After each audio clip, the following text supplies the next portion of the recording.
Sometimes it takes one pen to expose an entire system. My name is John Barkmann, and today I'm going to inform you about Upton Sinclair and how he changed America. When Upton Sinclair released his novel, The Jungle, in 1906, his words did not just tell a story, they started an uproar that reshaped how Americans viewed public health policy and forever changed how we thought about the food on our tables.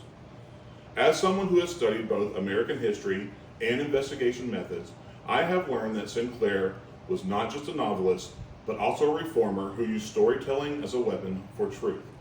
His courage to challenge corruption continues to have influence on journalists, activists, and readers more than a century after his book was released.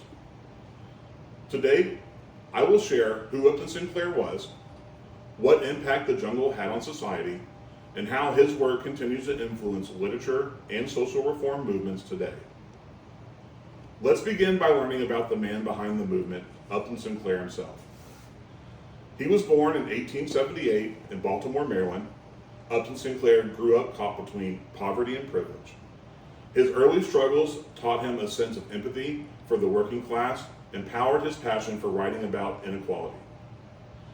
After attending Columbia University, Sinclair began writing fiction and serialized stories to support himself, but soon turned towards exposing the darker side of American industry.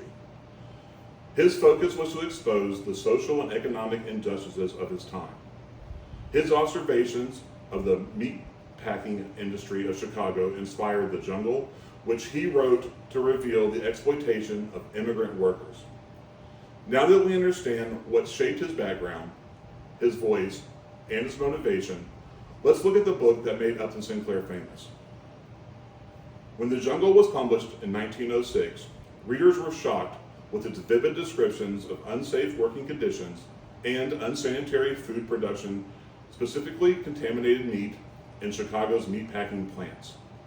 Public outrage led directly to the passage of the Pure Food and Drug Act and the Meat Inspection Act that very same year.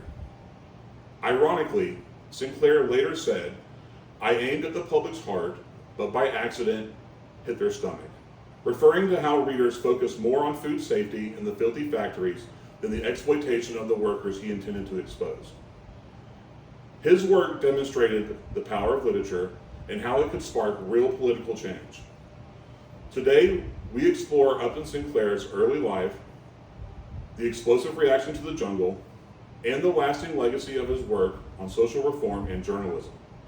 More than a century later, Sinclair's story reminds us that one person with a pen and a determined voice can still challenge injustice and inspire a nation to act. Thank you.